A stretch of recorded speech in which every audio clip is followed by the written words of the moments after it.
High বন্ধুরা, আজ আমরা দেখব দুই বান্ধবী ঈশা ও রিয়াকে।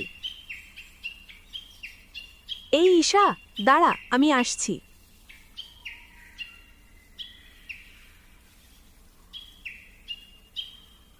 কি হয়েছে রিয়া? চল নদীর পাড়ে যাই। দেখ, নদীর জলটা কত চকচক করছে, মনে হচ্ছে আকাশ নেমে এসেছে। চল পা ডুবাই। না না, ঠান্ডা লাগবে।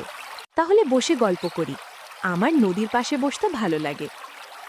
আমারও অনেক ভালো লাগে। আগামীকাল তো স্কুল খোলা, তুই যাবি না?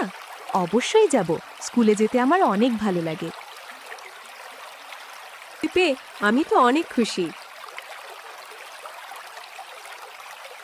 নতুন বইয়ের গন্ধটা কত সুন্দর। হ্যাঁ, এখন স্কুলে না গেলে চলবে না। নতুন নতুন কত কিছু শিখাবে এখন স্কুলে। ঠিক বলেছিস। সকাল সকাল স্কুলে এসে ভালো লাগছে। মা বলেছে অনেক মনোযোগ দিয়ে লেখাপড়া করতে। হ্যাঁ, না হলে তুই বড় ডাক্তার হবি কিভাবে? তোরও তো স্বপ্ন শিক্ষক হওয়ার।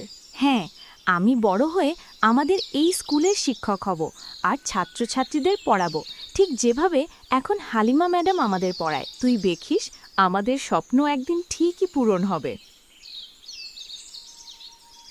এই স্বপ্ন নিয়েই দুই বান্ধবী আস্তে আস্তে বড় হতে থাকে। মাধ্যমিক পরীক্ষা দেয় আর পরীক্ষায় উত্তীর্ণও হয়। কিন্তু হঠাৎ রিয়ার পরিবার সিদ্ধান্ত নেয় তাকে উন্নত লেখাপড়ার জন্য শহরে পাঠিয়ে দিবে।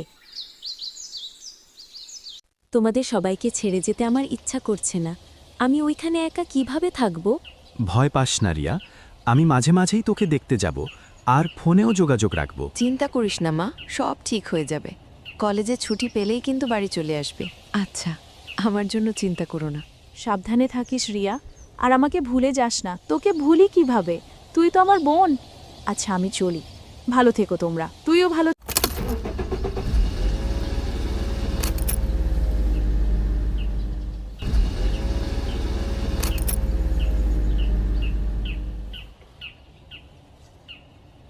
রিয়া চলে গেল শহরে আর ঈশা রয়ে গেল গ্রামেই।